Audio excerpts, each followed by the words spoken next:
Today, we're taking a quick look at one of the most important machines in modern manufacturing, the packaging machine.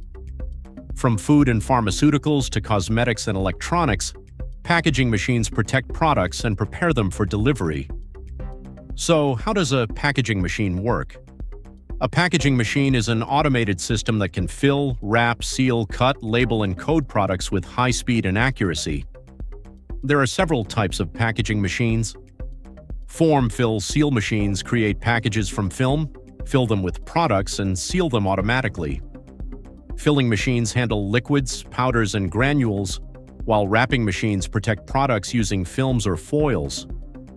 Cartoning and palletizing machines prepare finished products for storage and transportation.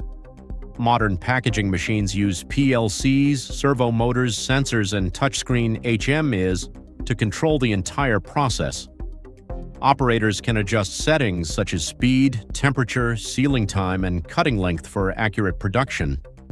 Installation starts with placing the machine on a flat and stable surface with enough space for operation and maintenance. The machine is then inspected, aligned, and securely fixed.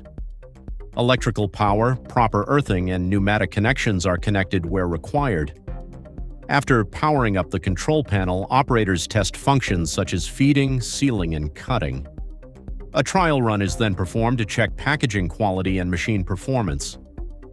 Safety is extremely important because packaging machines contain moving parts, heat, pressure, and electrical systems. Only trained operators should use the machine. Proper PPE should be worn, loose clothing should be secured, and moving parts should never be touched during operation.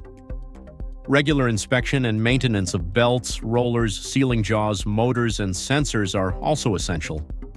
If you found this video helpful, subscribe and hit the bell icon for more industrial machinery and automation videos.